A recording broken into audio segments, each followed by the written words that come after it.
Hello and welcome back to UPSC Akhada. आज हम discuss करेंगे दो इम्पोर्टेंट इंस्टीट्यूशन के बारे में। पहला है लोकायुक्त, दूसरा है स्टेट इलेक्शन कमीशन। इसी के साथ हम पंचायत और म्यूनिसिपैलिटीज़ को भी डिस्कस करेंगे। ये सारे टॉपिक आरएस प्री के लिए बहुत इंपॉर्टेंट हैं। इन सब से क्वेश्चन प्री में पूछा जाता है। सबसे पहले बात करें लोकायुक्त की। तो आपने सुना होगा लॉर्ड एक्टन का एक कोट, जिसमें उन्होंने कहा power corrupts and absolute power corrupts absolutely. It means where there is power there is corruption. Power कहाँ होती है? गवर्नमेंट के पास, गवर्नमेंट डिपार्टमेंट्स में, सिविल सर्वेंट के पास। तो वहाँ करप्शन की भी संभावनाएं होती हैं। इस करप्शन को कंट्रोल करने के लिए, मिसयूज ऑफ पावर को कंट्रोल करने के लिए, नेपोटिज्म को कंट्रोल करने के लिए और जो सिटीजन्स हैं उनकी ग्रीवेंसेस को रिजोल्व करने के लिए इस इंस्टीट्यूशन को बनाया गया, लोकपाल और लोकायुक्त को। इसका थोड़ा हिस्ट्री देख लें हम। तो सबसे पहले ये इंस्टीट्यूशन आता है स्कैवेंडियन कंट्रीज में, स्वीडन में 1809। वहाँ इसे क्या कहते हैं? ओम्बर्ट्समैन।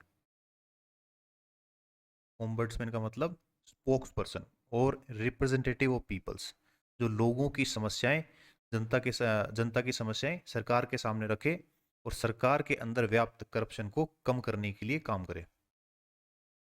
क्योंकि करप्शन एक ग्लोबल फिनोमिना है, इस तरह के इंस्टीट्यूशन की ज़रूरत और भी कंट्रीज़ को लगा ऐसा कि होना चाहिए। तो अभी अब देखेंगे तो लगभग 40 से ज़्यादा कंट्रीज़ में ये इंस्टीट्यूशन काम करता है। इंडिया की बात करें तो इसे आप दो तरीके से देख सकते हैं। पहला नेशनल लेवल पे और दूसरा स्टेट लेवल पे। किसी भी इंस्टीट्यूशन की शुरुआत, उसका एस्टेब्लिशमेंट किसी कमिटी के रिकमेंडेशन पे या हिस्टोरिकल जो कुछ ऐसे इंसिडेंट हो जिसकी रिक्वायरमेंट हो, या यूनिवर्सली वो इंस्टीट्यूट काम कर रहा हो, तब जाके उसको एस्टेब्लिश किया जाता है। नेशनल लेवल पे देखें तो 1966 के अंदर जो फर्स्ट एडमिनिस्ट्रेटिव रिफॉर्म्स कमीशन था, under the chairmanship of Shri Morarji Desai, उन्होंने रिकमेंड किया कि जो इस कैवेंडियन कंट्रीज में जो ओम्बर्ट्समैन नाम का इंस्टीट्यूशन है, उसी तरह का इंस्टीट्यूशन हमारी कंट्री में भी होना चाहिए और उसे कहा जाएगा Lokpal at national level and Lokayukta at state level. इसी को ध्यान में रखते हुए 1968 से 2013 तक बहुत एफर्ट एफर्ट किए गए। बहुत बार बिल लाया गया पार्लियामेंट में, बट कई बार ये लोकसभा के डिसोल्यूशन की वजह से या बिल के विड्रॉल की वजह से ये हो नहीं पाया। 2013 में ये 11th एफर्ट था। मनमोहन सिंह सरकार ने इस बिल को पास किया और ये बिल का नाम क्या था? Lokpal and Lokayukta act 2013। उसके बाद से हमारे यहाँ नेशनल लेवल पे लोकपाल है और लगभग 21 स्टेट और एक यूनियन टेरिटरी के अंदर ये लोकायुक्त काम कर रहे हैं। स्टेट लेवल की बात करें तो स्टेट्स नेशनल लेवल के लोकपाल बिल से, एक्ट से भी पहले इस बिहाफ में काम कर रहे हैं। सबसे पहले महाराष्ट्र। महाराष्ट्र ने लोकायुक्त कब एस्टेब्लिश किया? 1971 में। उसके बाद उड़ीसा। उड़ीसा ने बिल पास कर दिया था 1970 में, बट ये इंस्टीट्यूट कब एस्टेब्लिश हुआ? 1983 में। उसके बाद नंबर आता है राजस्थान का। राजस्थान में एस्टेब्लिश हुआ ये 1973 में। राजस्थान में भी एक कमेटी की रिकमेंडेशन पे इसे एस्टेब्लिश किया गया। कमेटी की रिकमेंडेशन कब थी? 1963। इसे कहते हैं Rajasthan administrative reform commission, under the chairmanship of Shri Harish Chandra Mathur. Shri Harish Chandra Mathur की अध्यक्षता में ये राजस्थान एडमिनिस्ट्रेटिव रिफॉर्म कमीशन बनाया गया और इन्होंने कहा कि राजस्थान में भी लोकायुक्त के जैसा जो बाकी और महाराष्ट्र उड़ीसा में है, इस तरह का इंस्टीट्यूशन होना चाहिए। तो यहाँ बिल लाया गया, उसे पास कराया गया। क्या नाम है बिल का? लोकायुक्त एंड उप लोकायुक्त एक्ट 1973। कब लागू हुआ? 26 मार्च 1973। तो ये चीज़ें आप ध्यान रखें। इसमें इंपॉर्टेंट फैक्ट ये है कि हरीश चंद्र माथुर कमेटी ने इसकी रिकमेंडेशन दी थी। थर्ड स्टेट 1973 में राजस्थान में लोकायुक्त स्टेब्लिश हुआ और 26 मार्च को this act came into force. अब हम बात करते हैं राजस्थान के लोकपाल एवं उप लोकायुक्त एक्ट के बारे में। तो ये 26 मार्च 1973 को this act came into force. Act came into force in Rajasthan on 26 मार्च 1973। 73 के बाद आगे चलें तो 2013 के अंदर Lokpal and Lokayukta act pass किया गया at national level and this act came into force in January 16, 2014। उसके बाद एक इंपॉर्टेंट बात यह है कि 28/2/2014 को एक हाई लेवल कमेटी कंस्टिट्यूट की गई by the state government under the chairmanship of advocate general Shri Narpat Mallodha to widen the scope of this law. जो राजस्थान का लोकायुक्त एवं उप लोकायुक्त एक्ट है उसके स्कोप को और वाइड करने के लिए एक कमेटी का गठन किया गया। अब हम बात कर लेते हैं लोकायुक्त और उप लोकायुक्त के रिलेटेड कुछ appointment, qualification, term, removal, allowance के बारे में।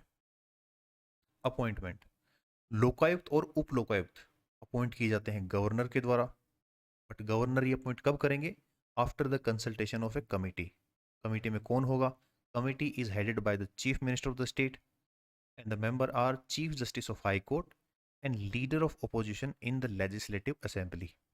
बट अगर लीडर ऑफ अपोजिशन ना हो तो इस बिहाफ पे जो मेंबर ऑफ अपोजिशन है वो जिसका नाम बताएं and the manner in which speaker में डायरेक्ट। तो जिस भी पर्सन का नाम ये सजेस्ट करते हैं वो इस कमेटी में शामिल होगा। फिर ये कमेटी रिकमेंड करेगी गवर्नर साहब को और गवर्नर साहब अपॉइंट करेंगे लोकायुक्त और उप लोकायुक्त को। उप लोकायुक्त को अपॉइंट करते वक्त लोकायुक्त से भी कंसल्टेशन करना होगा। तो ये बातें हैं अपॉइंटमेंट के बारे में। क्वालिफिकेशन की बात करें तो हाई कोर्ट के चीफ जस्टिस हो सकते हैं या सुप्रीम कोर्ट के जज हो सकते हैं। अब चलते हैं इनकी टर्म और टेन्योर के ऊपर। देखिए इनकी टर्म अभी फिलहाल है 5 साल या 65 साल, जो भी पहले हो। बीच में इसे इंक्रीज करके 8 साल कर दिया गया था, इंक्रीज बाय 8 ईयर्स, फिर से दोबारा 5 साल कर दिया गया। तो अभी फिलहाल क्या है? 5 और 65। अलाउंस की बात करें, सैलरी, अलाउंस, पेंशन, तो ये किसके बराबर होंगी? चीफ जस्टिस और जज ऑफ सुप्रीम कोर्ट, जज of high court of Rajasthan. Removal की बात करें तो इन्हें कौन रिमूव कर सकता है? गवर्नर। किस ग्राउंड पे? मिसबिहेवियर और incapacity and no other ground. केवल ये 2 ग्राउंड्स के ऊपर इनको रिमूव किया जा सकता है। और ये अपनी रिपोर्ट किसको सौंपेंगे? गवर्नर साहब को। गवर्नर साहब क्या करेंगे? इसे स्टेट असेंबली में प्लेस करेंगे। And the Lokayukta is responsible to the legislative assembly, क्योंकि गवर्नमेंट के करप्शन को तो देखना ही है, उसे तो कम करना ही है, तो वो गवर्नमेंट के रेस्पॉन्सिबल नहीं होगा और लेजिस्लेटिव असेंबली के रेस्पॉन्सिबल होगा। अब हम देख लेते हैं हमारे जो लोकायुक्त और उप लोकायुक्त रहे हैं राजस्थान में, उनके बारे में कुछ जानकारियाँ। जैसा कि मैंने बताया, हमारे सबसे पहले लोकायुक्त थे मिस्टर आई डी दुआ। 73 में एक्ट लागू हुआ था, तो 73 से 78 तक ये बने। उसी समय 73 से 74 तक वन एंड ओनली उप लोकायुक्त के P U Menon IAS former chief secretary, ये केवल एक ही उप लोकायुक्त अभी तक हमारे यहाँ रहे हैं, तो इसे आप ध्यान रखें। Then Lokayukta justice Shri DB Gupta 78 से 79, Shri ML Joshi, KS Sindhu, ML Sirmal, PD Kudal, MB Sharma, VS Dave, MB Sharma, then Milap Chand Jain, then GL Gupta, और अभी जो हमारे इनकम्बेंट लोकायुक्त हैं वो हैं श्री प्रताप कृष्णा लोहरा, और उससे पहले कौन थे? SS कोठारी। तो यहां से क्वेश्चन पूछा गया था। प्रताप सिंह लोहरा जी कब से हैं? 9/3/2021 से। तो इसमें आप ध्यान रखें अभी प्रेजेंट में कौन है, पहले कौन थे, ठीक है? तो यहाँ से क्वेश्चन प्रोविजन में कुछ स्टेटमेंट आ सकता है।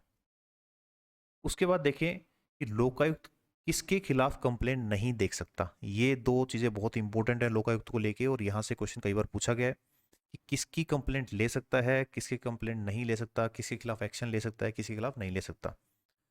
तो जो इसके जुरिस्डिक्शन में नहीं है वो देखें आप। सबसे पहले चीफ जस्टिस और जज ऑफ हाई कोर्ट, और member of judicial service as defined in clause B of article 263 of the constitution. District जज के बारे में है ये।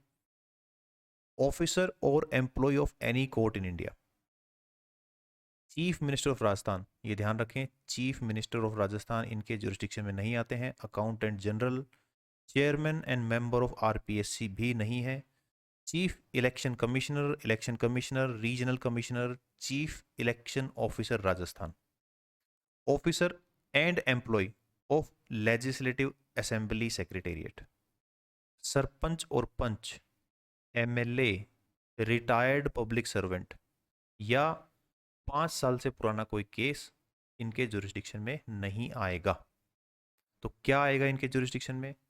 सबसे पहले मिनिस्टर्स, और उन मिनिस्टर्स में जो मिनिस्ट्रीज हैं वहाँ secretaries, head of department, incumbent public servant हैं वो, head and deputy head of Zila Parishad और पंचायत समिति।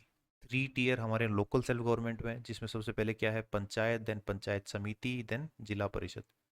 तो यहाँ से इनके हेड और डिप्यूटी हेड्स इसके एम्बिट में आते हैं। Chairperson of standing committees of Zila परिषद, स्थायी समितियां एंड पंचायत समिति। मेयर, जब हम बात करें अर्बन लोकल बॉडीज की, तो मेयर और deputy mayor of municipal corporation.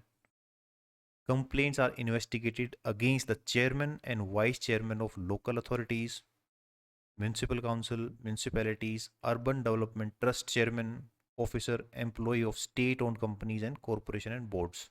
तो ये सब इनके एम्बिट में आते हैं। यहाँ से आप ध्यान रखें, अगर क्वेश्चन में अगर पूछा जाए तो प्रोविजन में किसी का भी नाम लिख के दिया जा सकता है। अब हम देख लेते हैं कुछ पुराने क्वेश्चन जो लोकायुक्ता और उप लोकायुक्ता से पूछे गए।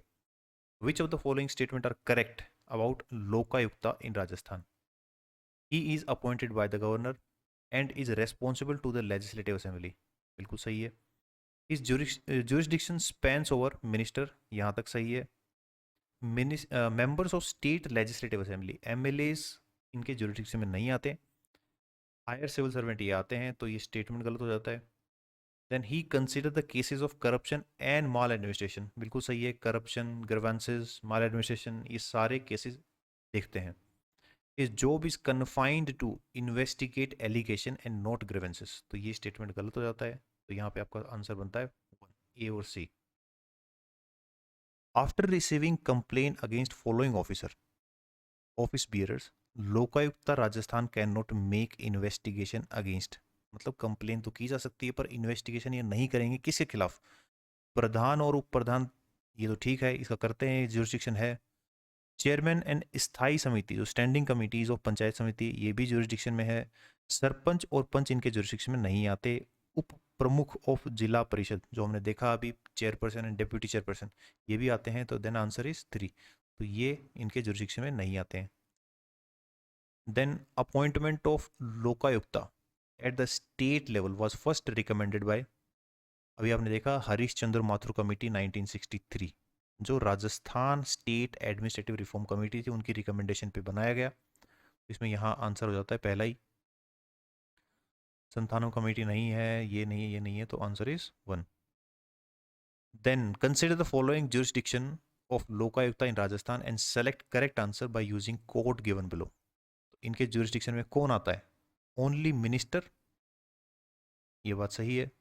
मिनिस्टर इंक्लूडिंग चीफ मिनिस्टर, तो चीफ मिनिस्टर नहीं आते हैं, तो ये बात गलत हो गई।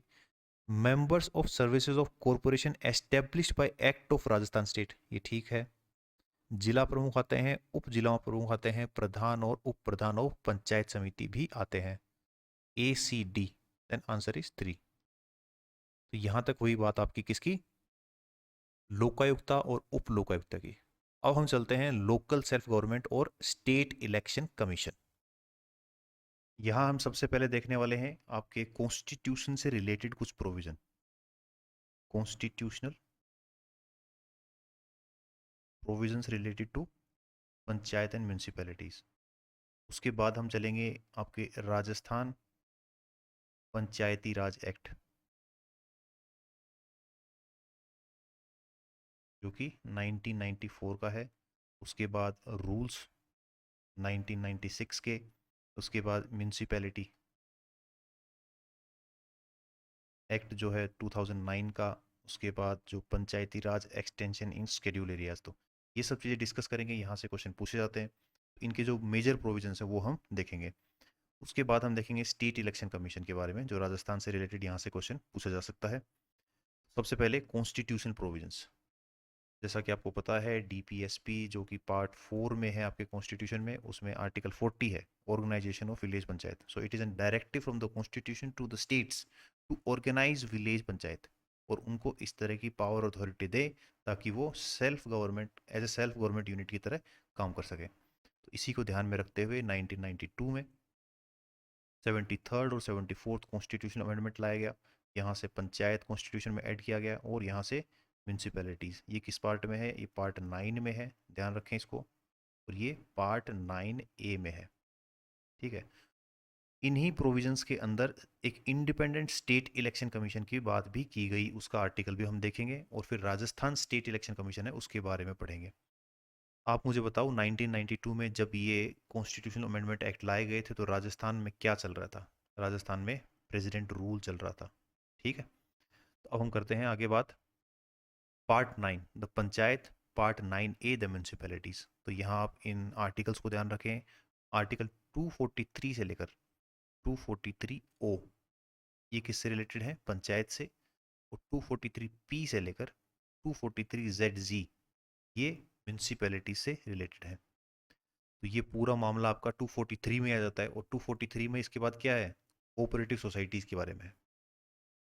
यहाँ कुछ आर्टिकल जो रेड कलर में आपको दिखाई दे रहे हैं, ये आर्टिकल के जो आपको नंबर आपको ध्यान रखने हैं। जैसे सबसे इंपॉर्टेंट बात क्या है? ग्राम सभा,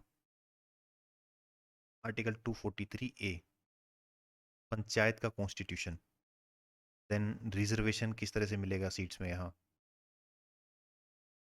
power authority and responsibilities of the panchayat, बहुत ही इंपॉर्टेंट आर्टिकल है ये 243G। उसके बाद यहाँ constitution of finance commission to review the financial position, और जो आपके सिलेबस में मेंशन है 243K, election to the panchayat, तो यही प्रोविजन है स्टेट इलेक्शन कमीशन का। इसी तरह से म्यूनसिपैलिटीज़ में देखें 243Q, constitution of municipalities, again यहाँ भी रिजर्वेशन है। Then 243W, power and authority of responsibility of municipalities, finance commission same, यही जो यहाँ है, इलेक्शन कमीशन सेम जो यहाँ है, बस यहाँ पे आर्टिकल दूसरा है, इसके अंदर प्रोविज़न है कि जो इलेक्शन कमीशन की बात 243K में की गई है वही इलेक्शन कमीशन म्यूनसिपैलिटीज़ का भी इलेक्शन करवाएगी। उसके बाद एक इंपॉर्टेंट प्रोविज़न यहाँ अलग, जो पंचायत से पार्ट 9 से अलग है, वो है committees for district planning committees, और कमिटीज़ फॉर मेट्रोपॉलिटन प्लानिंग। ये दो प्रोविज़न यहाँ अलग दिखाई देते हैं। और उसके बाद bar to interference of court in electoral rule. तो यहाँ इस तरह आप ध्यान रखें कि कुछ आर्टिकल का नंबर साथ में उसमें किस प्रोविज़न में ग्राम सभा है, रिजर्वेशन है, पावर अथॉरिटी किस में है, तो यहाँ से 4-5 चीज़ें आप याद कर लें। इसके बाद जब हम राजस्थान में चलें तो क्या होता है कि जैसे मान लो ये कॉन्स्टिट्यूशनल अमेंडमेंट एक्ट 73rd और 74th, ये कॉन्स्टिट्यूशन अमेंडमेंट एक जनरल स्कीम दी थी इन्होंने कि किस तरह से यहाँ पे पंचायती राज होना चाहिए थ्रू आउट द कंट्री। इससे पहले भी पंचायती राज बहुत सारे स्टेट में होता था, बट कुछ सिमिलरिटी नहीं थी, एक यूनिफॉर्म सिस्टम नहीं था, कहीं इलेक्शन हो रहे हैं कहीं नहीं हो रहे हैं, तो इसको एक कॉन्स्टिट्यूशनल स्टेटस दिया गया। बट इन 73rd और 74th कॉन्स्टिट्यूशनल अमेंडमेंट एक्ट से जो प्रोविजन कॉन्स्टिट्यूशन में लिखे गए, जो आपके सामने है अभी, इन प्रोविजन के जनरल गाइडलाइंस के अंदर हर स्टेट को अपना जो स्टेट से रिलेटेड स्टेट पंचायती राज एक्ट बनाना था। उसी बात को ध्यान में रखते हुए राजस्थान ने भी अपना पंचायती राज एक्ट बनाया। तो उसमें क्या इंपॉर्टेंट है? यहाँ इंपॉर्टेंट है राजस्थान पंचायती राज एक्ट 1994।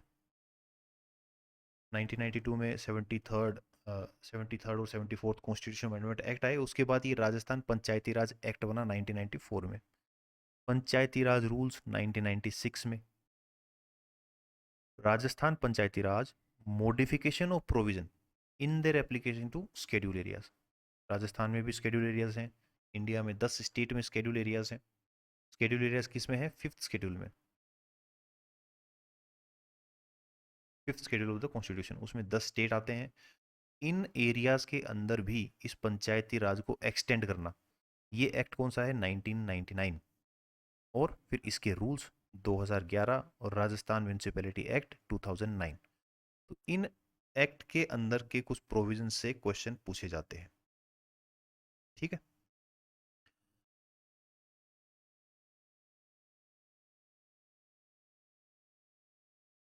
तो सबसे पहले देख लेते हैं राजस्थान पंचायती राज एक्ट 1994। तो ये थोड़ा सा एक फैक्चुअल इंफॉर्मेशन इसमें बहुत ज़्यादा है, तो आप ध्यान रखें, को याद रखने की कोशिश करें। तो जो एक्ट है राजस्थान पंचायती राज एक्ट 1994, इसके अंदर 5 चैप्टर हैं, जिसमें पहले सबसे पहले किसी भी एक्ट में होता है प्रिलिमिनरी, फिर इसमें वार्ड सभा के बारे में बता रखा है, ग्राम सभा, पंचायती राज institution, power of state government और मिसलेनियस। इस एक्ट में कुछ अमेंडमेंट होते रहते हैं। 2014 में हुआ, 15, देन 16, देन 18, 19 और 21। इन अमेंडमेंट से भी क्वेश्चन पूछा जा सकता है और कई बार पूछा गया है। जैसे आपने क्वेश्चन देखा कि ग्राम सेवक को ग्राम विकास अधिकारी किस सेक्शन में बनाया गया, कब बनाया गया, तो ये अमेंडमेंट से ही किया गया था। हम देख लेते हैं कुछ इंपॉर्टेंट प्रोविजन इस एक्ट के। राजस्थान पंचायती राज एक्ट 1994। सबसे पहली बात, यहाँ पे सेक्शन लिखा हुआ है और यहाँ उसका प्रोविजन, वार्ड सभा और उसकी मीटिंग। तो जनरल स्कीम क्या होती है कि आपके 3 टियर हैं। तो विलेज लेवल पे क्या होगी? पंचायत, और उसके ऊपर पंचायत समिति और जिला परिषद। ठीक है। इस पंचायत के अंदर 2 चीज़ें होंगी, वार्ड सभा और ग्राम सभा। तो सबसे पहले वार्ड सभा और उसके बाद ग्राम सभा और फिर पंचायत। ये तीनों प्रोविजन इस एक्ट में इस हिसाब से लाइन में है। वार्ड सभा एंड इट्स मीटिंग। वार्ड सभा consist of all adult person of the ward in A panchayat circle. भाई एक पंचायत है गांव में, उसको भी वार्ड्स में डिवाइड कर रखा है। एक वार्ड के अंदर जितने भी 18 साल से ऊपर के लोग हैं वो क्या होंगे? वार्ड सभा के मेंबर होंगे। इस वार्ड सभा की at least 2 meeting every year, 1 in each half of the financial ये होनी चाहिए। बट अगर 1/10 मेंबर से ज़्यादा राइटिंग में रिक्वेस्ट करें कि वार्ड सभा की मीटिंग होनी चाहिए, तो वार्ड सभा की be held with in 15 days of such request. 15 दिन के अंदर ऐसी मीटिंग करवाई जा सकती है, वरना इसकी एटलीस्ट 2 मीटिंग वार्ड सभा की हर साल होनी चाहिए। कोरम क्या होगा वार्ड सभा का? यहाँ पे सेक्शन लिखा हुआ है, इसके बाद कोरम। कोरम क्या होगा? 1/10 of total number of members. 1/10 of total number of members. Presiding officer कौन होंगे? जैसे ग्राम पंचायत में हेड कौन होते हैं? सरपंच। तो वार्ड में कौन होता है? Ward panch. Ward panch. The meeting of ward sabha shall be prescribe over by the panch and in his absence by a member of Ward Sabha to be elected for the purpose by majority of member present in the meeting। अगर ये नहीं है तो जो members हैं ward सभा के, वो अपने में से ही किसी को चुनेंगे। जिस तरह से पार्लियामेंट और स्टेट लेजिस्लेटिव असेंबली में रेजोल्यूशन लाया जाता है, तो यहाँ भी रेजोल्यूशन लाया जाता है। तो कोई भी मैटर पे कोई भी रेजोल्यूशन हो, shall have to be passed by majority of votes of the member present and voting in the meeting of ward सभा। मतलब 50% +1 ऑफ प्रेजेंट एंड वोटिंग। इस तरह से यहाँ पे रेजोल्यूशन पास किया जाता है। उसके बाद हम चलते हैं दूसरी एंटिटी पे, जो है ग्राम सभा। यहाँ पे ध्यान रखने की बात यह है, ग्राम सभा के बारे में 243A के अंदर मेंशन है, तो ये कॉन्स्टिट्यूशनल बॉडी है। कॉन्स्टिट्यूशनल बॉडी है। और अभी अब जो हमने वार्ड सभा के बारे में पढ़ा, ये कॉन्स्टिट्यूशन नॉन कॉन्स्टिट्यूशनल बॉडी है। ये कॉन्स्टिट्यूशन में मेंशन नहीं है। ठीक है। तो ये ध्यान रखें, ग्राम सभा, ग्राम पंचायत, पंचायत समिति, ये सब क्या है? कॉन्स्टिट्यूशनल बॉडी है। But ward sabha is not a constitutional body. There shall be a Gram Sabha for each panchayat circle consist of the person registered in the electoral roll. जो भी पर्सन इलेक्टोरल रोल में रजिस्टर्ड हैं, वो सब कौन होंगे? ग्राम सभा के मेंबर होंगे। इसकी कितनी मीटिंग होनी चाहिए? At least 2 meeting every year, 1 in the first and other in the last quarter of financial year. Again वही बात, अगर 1/10 more than 1/10 of the total number of member of the Gram Sabha अगर लिख दें कि इसकी मीटिंग इन 2 के अलावा भी हो, तो with in 15 days of such requisition इस तरह की मीटिंग बुलाई जा सकती है। कोरम क्या होगा? वार्ड सभा का 1/10 था, तो इसका भी 1/10 of the total number of members. उसके बाद करें बात प्रिसाइडिंग ऑफिसर की। तो प्रिसाइडिंग ऑफिसर कौन होंगे? वार्ड सभा में पंच होते हैं, ग्राम सभा में सरपंच होते हैं, convene by sarpanch of the panchayat. Resolution कैसे पास होगा? Be passed by majority of vote of member present and voting in the meeting of Gram Sabha. ध्यान रखें, ग्राम सभा में वो सब लोग आते हैं जो कि 18 साल से ऊपर हो और उस ग्राम पंचायत में इलेक्टोरल रोल में उनका नाम हो। अब हम देखते हैं, जैसे 8 तक हमने कर लिया, 8C 8D। उसके बाद है सेक्शन 9, 10 और 11। इसमें जो 3 लेवल हैं, 3 tier of rural panchayati raj system, उनके बारे में मेंशन है। सबसे पहले ग्राम पंचायत, तो ये विलेज लेवल पे होगी। एक एक विलेज हो सकता है या ग्रुप ऑफ विलेज हो सकते हैं। कॉन्स्टिट्यूशन कैसे है इसका? एक में सरपंच होंगे, उप सरपंच होंगे और पंच होंगे। Electorate consist of all registered voter of village. जितने भी रजिस्टर्ड वोटर्स हैं वो सारे इलेक्शन में पार्टिसिपेट करेंगे। एज क्या हो सकती है ये सरपंच और पंच के लिए? 21 साल। विलेज पंचायत का जो ग्राम पंचायत है विलेज लेवल पे, उसके चेयरमैन कौन होंगे? सरपंच। और वो अपना रेजिग्नेशन किसको दे सकते हैं? ब्लॉक डेवलपमेंट ऑफिसर को। वाइस चेयरमैन कौन होंगे? उप सरपंच। मीटिंग अभी देखी आपने, वंस इन 15 डेज। ग्राम सभा की मीटिंग अलग है, ग्राम पंचायत की मीटिंग अलग है। ग्राम सभा की मीटिंग में सब लोग आते हैं जो इलेक्टोरल रोल में है, और ग्राम पंचायत की मीटिंग में कौन आएंगे? ग्राम पंचायत के मेंबर्स, माने पंच और सरपंच और उप सरपंच, जो राजस्थान में होता है। इस लेवल पे गवर्नमेंट ऑफिशियल, उनका क्या नाम है? ग्राम विकास अधिकारी। पहले इनको ग्राम सेवक बोलते थे, और ये क्वेश्चन आरएस में भी पूछा गया कि किस सेक्शन में, वो भी हम देख लेंगे अभी। उसके बाद बात करते हैं पंचायत समिति की। पंचायत समिति इंटरमीडिएट लेवल, जो 3 लेवल हैं उसमें जो सेकंड है वो है पंचायत समिति। इसके मेंबर्स कौन है? प्रधान, उप प्रधान और members. All are elected members. कौन है? इलेक्टेड मेंबर होंगे। एक्स ऑफिशियो मेंबर कौन हो सकते हैं इसकी मीटिंग में? Sarpanch, member of legislative assembly यहाँ एक्स ऑफिशियो मेंबर हो सकते हैं। मिनिमम एज 21 है। चेयरमैन कौन होंगे? प्रधान। इनका अपॉइंटमेंट कैसे होगा? Based on majority of elected members. तो यहाँ जो ऑल इलेक्टेड की बात है ना, उसमें आप देख लीजिए, मेंबर्स जो हैं वो इलेक्टेड होंगे। प्रधान और उप प्रधान का नॉमिनेशन, मतलब वो अपॉइंटमेंट होगा उन्हीं में से। ये अपना रेजिग्नेशन किसको देंगे? जिला प्रमुख को, जो कि थर्ड लेवल में आपको देखने को मिलेंगे अभी। Up Pradhan based on majority of elected members. समझे आप? पंचायत समिति के अंदर मान लो जितने भी मेंबर्स हैं ना, उन मेंबर्स का तो डायरेक्ट इलेक्शन होगा, ये कॉन्स्टिट्यूशनली मैंडेटरी है। बट कॉन्स्टिट्यूशन में लिखा है कि स्टेट गवर्नमेंट अपने हिसाब से डिसाइड कर सकती है कि इसके जो चेयरपर्सन होंगे उनका इलेक्शन कैसे करवाना है। तो यहाँ राजस्थान में क्या होता है, जो प्रधान जी हैं उनको कौन चुनते हैं? ये मेंबर्स ही चुनते हैं, ठीक है। रेजिग्नेशन किसको दे सकते हैं? प्रधान को, उप प्रधान साहब। मीटिंग एटलीस्ट एवरी मंथ, हर मंथ में एक मीटिंग होगी। और इस लेवल पे जो गवर्नमेंट ऑफिशियल है वो कौन है? Block development officer. अब बात करते हैं थर्ड लेवल की, जो है जिला परिषद, जो कि डिस्ट्रिक्ट लेवल पे होता है। मेंबर्स, जिला प्रमुख, उप जिला प्रमुख और बाकी मेंबर। एक्स ऑफिशियो मेंबर मतलब इनकी मीटिंग में ओन कौन आ सकते हैं? पंचायत समिति के प्रधान है, member of Lok Sabha, member of Rajya Sabha, member of legislative assembly उस एरिया से जो भी है। इसके लिए भी 21 साल एज है। चेयरमैन कौन होंगे? जिला प्रमुख। अपॉइंटमेंट कैसे होगा जिला प्रमुख का? By the majority of elected members, मतलब उन मेंबर्स में से ही सिलेक्ट होंगे जिला प्रमुख साहब।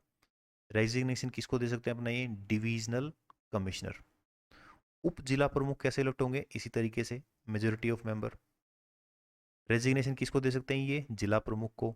और इसकी मीटिंग वंस एवरी 3 मंथ होनी चाहिए। गवर्नमेंट ऑफिशियल इस लेवल पे कौन है? सीईओ, चीफ एग्जीक्यूटिव ऑफिसर, जो कि एक आईएएस अधिकारी होते हैं। Qualification for the panch and other members. Section 19 में दिया गया है qualification for the election as a panch और ए मेंबर। तो मेंबर यहाँ कौन हो सकते हैं? जितने भी नाम आपने सुने हैं, सरपंच, उप सरपंच, प्रधान, उप प्रधान, जिला प्रमुख, उप जिला प्रमुख, तो इन सब के लिए, या पंच हों, इन सब के क्या क्वालिफिकेशन होंगे? सबसे पहली बात तो जिस कॉन्स्टिट्यूएंसी से ही चुनाव लड़ रहे हैं वहाँ के वोटर होने चाहिए। Every person registered as a voter in the list of voter of Panchayati Raj institution shall be qualified. पहली क्वालिफिकेशन तो ये है।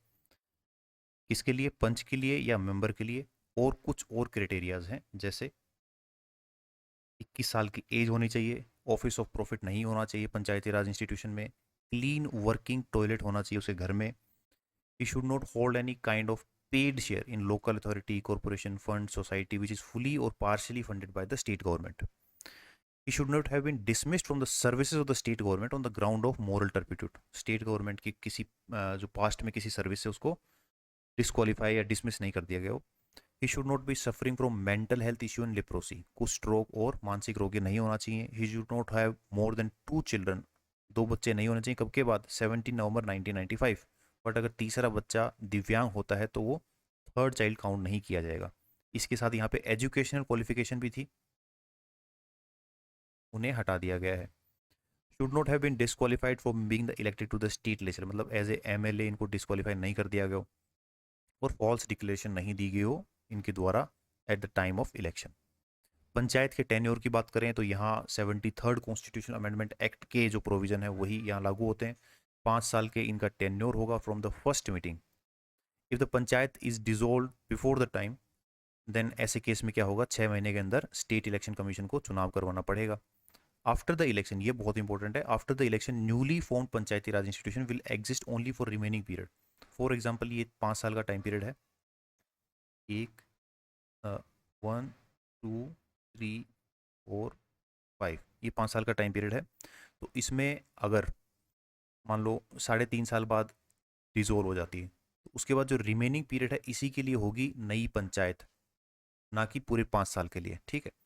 इसमें एक और प्रोविजन है, पहला तो ये कि रिमेनिंग पीरियड के लिए होगी इलेक्शन के बाद, दूसरा ये कि लास्ट के 6 मंथ में अगर डिजोल्व हो जाती है, लास्ट के 6 मंथ में, तो दोबारा री इलेक्शन नहीं करवाना। ये भी प्रोविजन यहाँ मेंशन है। फिर से रिपीट कर रहा हूँ, 5 साल का इनका टाइम पीरियड होता है।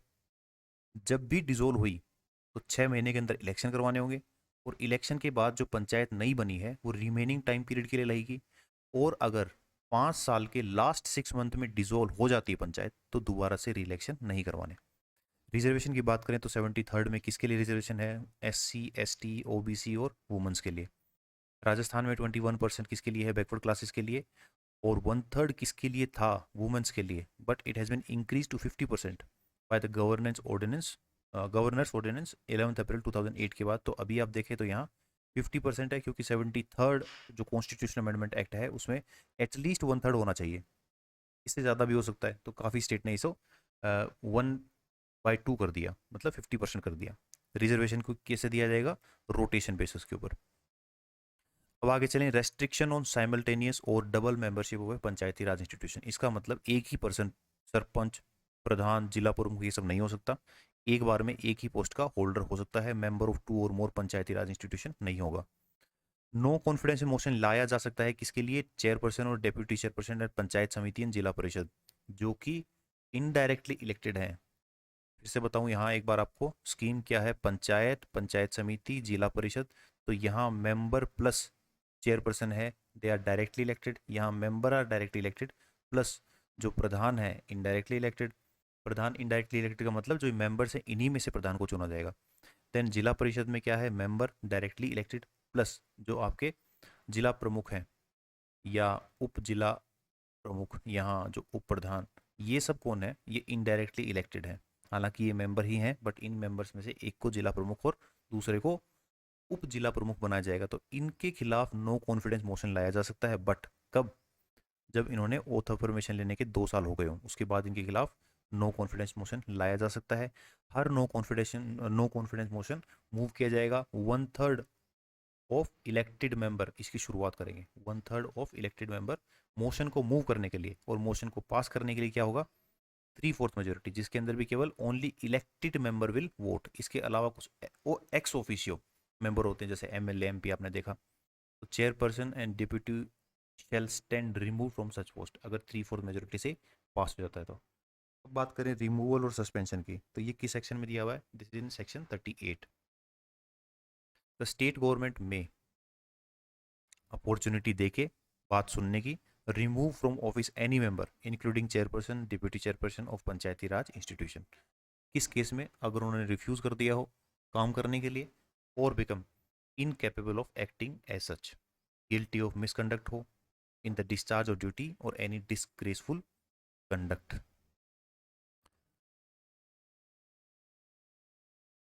39 सेक्शन क्या कहता है? Cessation of membership.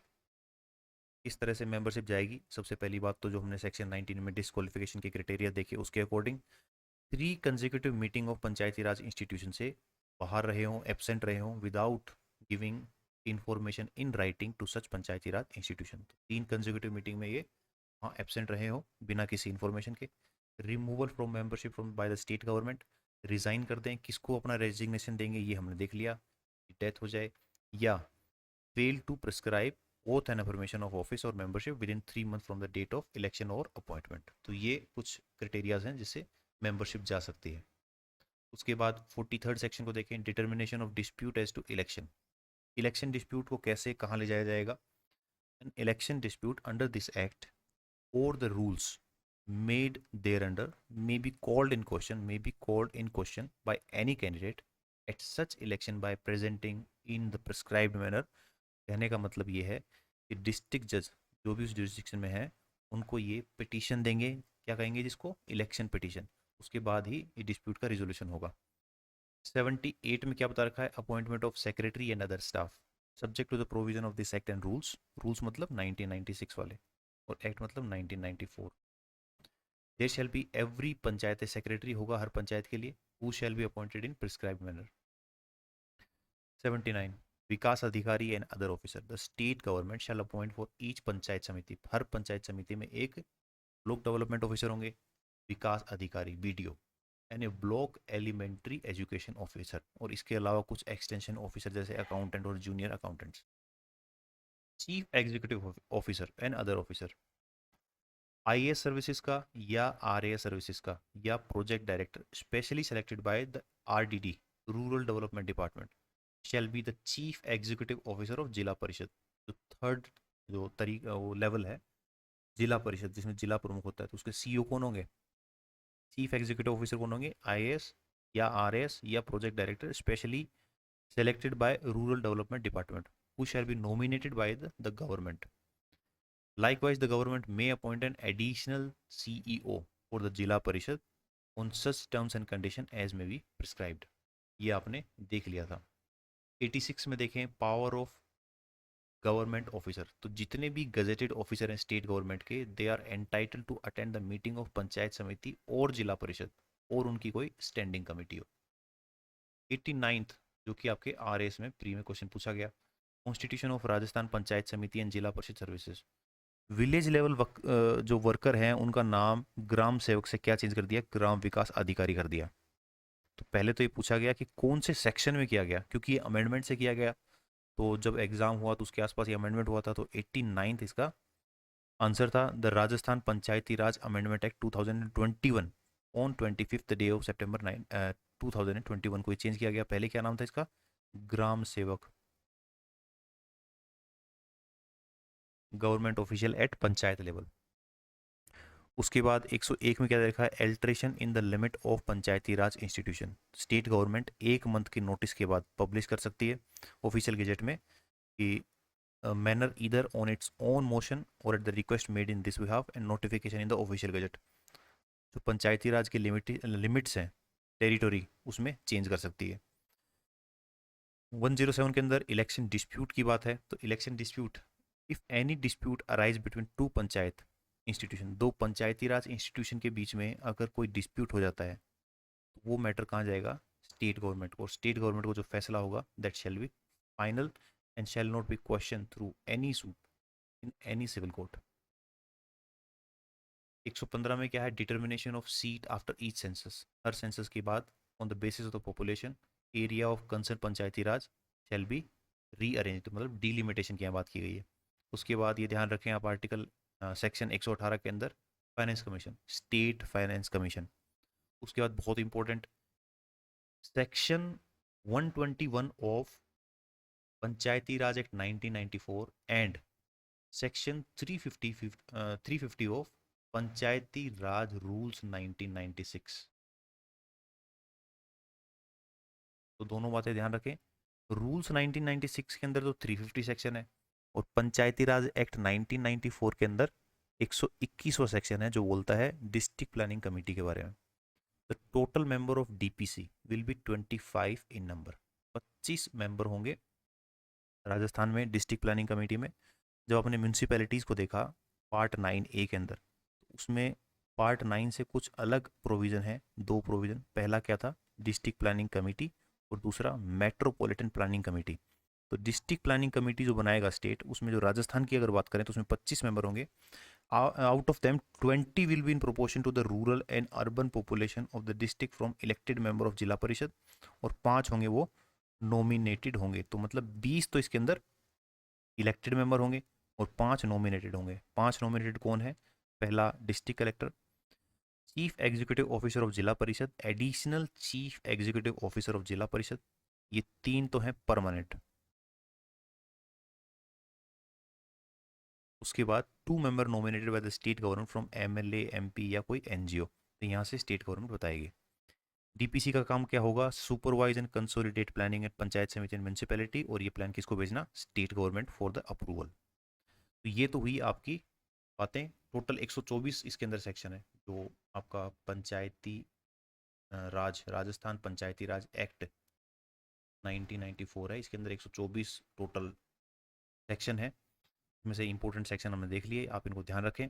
अब चलते हैं म्यूनसिपैलिटीज़ के ऊपर, जो जनरल बातें हैं उसके बारे में। म्यूनसिपैलिटी भी 3 टियर है। नगर पंचायत या नगर पालिका कहेंगे पहले लेवल को, दूसरा म्यूनसिपल कॉरपोरेशन, और तीसरा म्यूनसिपल काउंसिल, और तीसरा म्यूनसिपल कॉरपोरेशन।